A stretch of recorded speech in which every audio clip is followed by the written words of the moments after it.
করতে করতে একসময় নিস্তেজ হয়ে গেছে। তখন বুঝলো ব্যাপারটি কি ঘটেছে।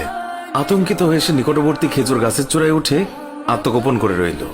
এদিকে হযরত জাবের পুত্রদের খোঁজে বাড়ির পেছনে এসে ছোট ছেলের অবস্থা দেখে থমকে গেলেন। অতঃপর তাকে বুকে করে স্ত্রীর কাছে গিয়ে বললেন, তাড়াতাড়ি একটি কম্বল নিয়ে এসো, বাচ্চাটিকে শুইয়ে দিই। স্ত্রী রক্তমাখা সন্তানের লাশ দেখে চিৎকার করে কাঁদতে লাগলেন। কিন্তু স্বামী হযরত জাবের তাকে সান্ত্বনা দিয়ে বললেন, আজ আমাদের শোক প্রকাশ করার দিন নয়, আজ দুঃখ দেখলে নবীজিও দুঃখিত হবেন। অতএব ধৈর্য ধারণ করো, কষ্ট করে হলেও মুখে হাসি ফুটিয়ে তোলো। তারপর তারা দুজনে মিলে ছোট ছেলেকে কম্বলে মুড়ে রান্নাঘরের পেছনে রেখে আসলেন। স্ত্রী রান্নার কাজে মন দিলেন। হযরত জাবের বের হলেন বড় পুত্র আব্দুল্লাহর খোঁজে। বাড়ির পেছনে গিয়ে ছেলের নাম ধরে জোরে ডাক দিলেন।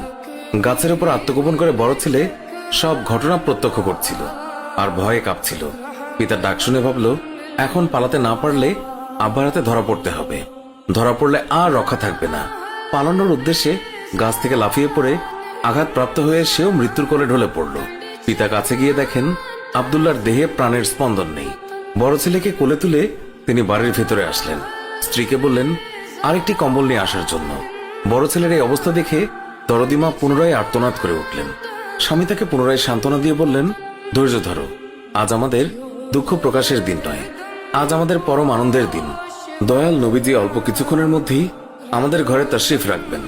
তারপর দুজনে মিলে বড় ছেলের লাশ ও কম্বলে মুড়ে ছোট ছেলের লাশের পাশে রাখলেন। স্বামী স্ত্রী তাদের চোখের পানি মুছে মুখে হাসি ফুটিয়ে তুললেন।